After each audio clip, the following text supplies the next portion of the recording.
네, 안녕하세요. 중풍에 대해서 얘기를 더 해보면, 자, 우리 몸이 우주 자연과 약간 다른 점이 뭐 있다고 한다면은, 특히 우리 그 머리 부분을 볼 수가 있겠는데요. 조직이 좀 복잡하죠. 그래서 일단 머리로 만약에 그 깨끗하지 않는 탁한 찌꺼기가 올라가게 되면은 거기 머물게 돼가지고 내려오지 않는 경우가 많습니다. 그래서 이러한 그 소위 말하는 찌꺼기를 머리로 올리는 것은 결국은 피인데요.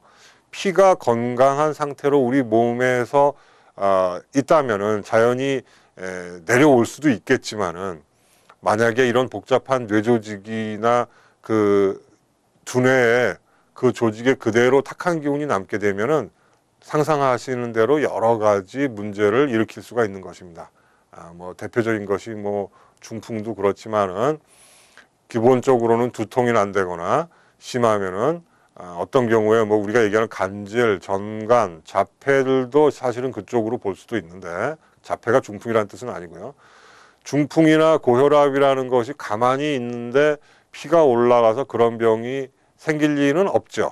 우리가 병원에 가서 피 검사하려고 체혈해 놓은 그 팩에 있는 그 피를 보시면은 그 스스로 막 움직이고 이렇게 다니지는 않지 않습니까? 피라고 하는 거는 혼자 발이 달려가지고 다니는 그러한 존재가 아니고, 날개가 달린 것도 아니고, 기운이 합쳐져 가지고 이것이 움직여지고 위로 올라가고 하는 겁니다. 물론 뭐 서양 과학에서 심장에 의해서 피가 돈다라고 하는 말이 틀린 건 아닌데, 거기 기운의 역할이라는 것은 절대적으로 있다는 것이죠. 그 심장 자체만으로 그 많은 피를 다 유기적으로 모두 돌린다고 하기에는 좀 많은 그 문제가 있습니다. 밖에 있는 피와 안에 있는 피의 차이가 무엇인가? 밖에 있는 피는 기운이라는 것이 없죠. 우리 몸 안에 있는 기운과 피가 반드시 합해 있는 것이 그 살아있는 피입니다. 뭐 급하면은 뭐 이렇게 이 경락 끝에 손가락도 따고 사혈도 하고 이래가지고 침을 맞고 이렇게 하는 경우가 많은데요. 그런데 가만히 이치적으로 생각을 해보시면, 위로 올라가는 기운을 좀 우리가 덜 쓰면 자연 찌꺼기도 올라가는 것이 덜 하지 않겠는가라고 생각을 해볼 수가 있겠죠. 한 가지 약재를 하나 예를 들어 보겠습니다. 이 구기자라고 하는 약재가 있습니다. 구기자가 약성가에 보면은 약성에 거풍하는 기운이 있다 그래요.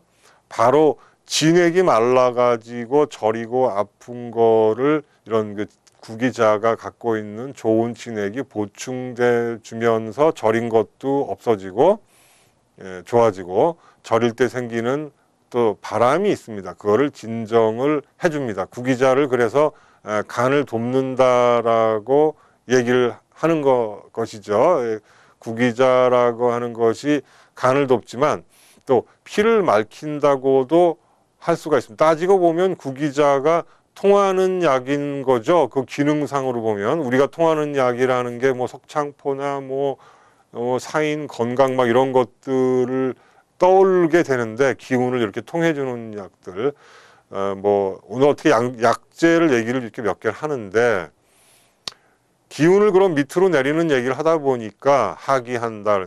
향부자 같은 약 어떻습니까? 약재들은 하기를 잘하기 때문에 유용해 볼만하죠. 이게 위가 약한 사람이 향부자 같은 걸 많이 쓰면은 잘 받지가 않죠. 양의 문제는 잘 조절을 해야 되겠습니다. 한간에서 많이 쓰는 그 천마도 당연히 어때요? 피를 맑히면서 그 현흔 같은 거, 어지럽고 이런 거를 잘 치료할 수가, 이게 맑히는 약이죠. 좋은 약재임에는 분명한데, 이 중요한 거는 뭐냐면은 바람이 생긴 그 원인을 어떻게든지 찾아내는 것이 중요합니다. 그 기운에 맞는 약들을 써야 되는 것이 더 효과적이죠. 중풍에 걸리는 사람은 위가 기운이 쏠려 있고, 어떻게 보면 위는 무겁고 아래는 텅 비어 있다. 그러면 어떻게 되겠습니까? 넘어지게 되죠. 그래서 중심이 잡히지가 않기 때문에 넘어지게 되는 겁니다. 중풍이 돼가지고 쓰러지는 거는 그렇게 해석을 할 수가 있어요. 아래로 기운을 내려주기만 하면은 문제가 훨씬 쉬워지는데, 아래가, 몸의 아랫부분이 하체가 기운을 받을 준비가 돼 있어야 됩니다. 아래를 그러면 어떻게 해야 되느냐? 따뜻하게 해줘야 됩니다. 찌꺼기가 올라가서 골수를 막고 있을 때, 약 이름입니다만은 천호, 남성 이런 것들을 써야 될 경우도 있겠죠. 좀 센 약들인데, 이거는. 골수 같은 데에 붙어 있는 그 담은 그 정도 어떤 그 좀 약성이 센 것이 아니면은 뚫기가 굉장히 힘듭니다.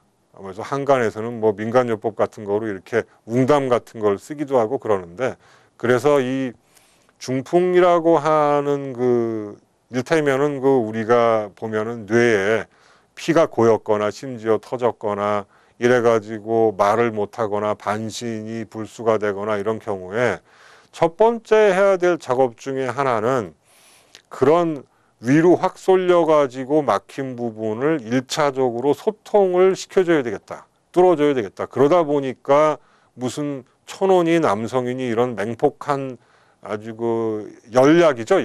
열약을 쓰게 되는 것이지요.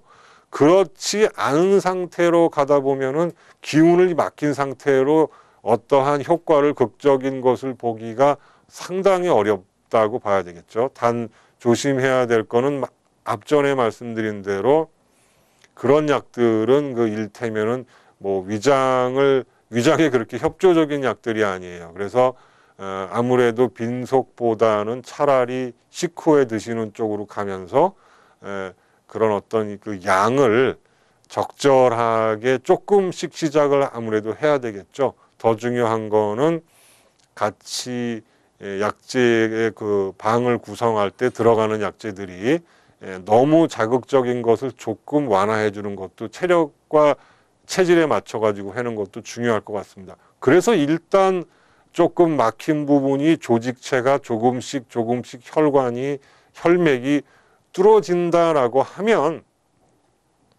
그게 어떻습니까? 그러면은 올라간 찌꺼기나 담이나 이런 것들이 움직이겠죠. 그러면은 그때 찬스를 봐서 밑으로 내릴 수도 있을 것이고, 자, 그러면은 그때 말키는 약제가 동원이 될 것입니다. 기운을 말키면서 또 뭐가 필요할까요? 그러다 보면 그런 뚫고 말키고 이런 과정에서 보면 아하, 이것이 밑에 기운이 빈 부분을 채워 넣어야 되는 부분이 참 부족하다. 그럼 어쩔 수 없이 기운을 보충하는 약들, 아래 허리 아래쪽이 주로 해당되지만은 이렇게 데우고 보충하고 이런 약을 같이 쓰게 되는 거죠. 그러면 생기도 돌아오고 막힌 부분이 뚫리고, 자, 그러면 이론적으로 말씀드리는 거지만 마비된 사지도 풀리고 말도 하게 되고 이런 환자가 실제로 요즘 있었습니다. 이렇게 해서 치료가 되는 것이라는 것이죠. 중풍에 대해서 설명드려 봤고요. 다음에 또 다른 뇌질환에 대해서 또 알아보겠습니다. 감사합니다.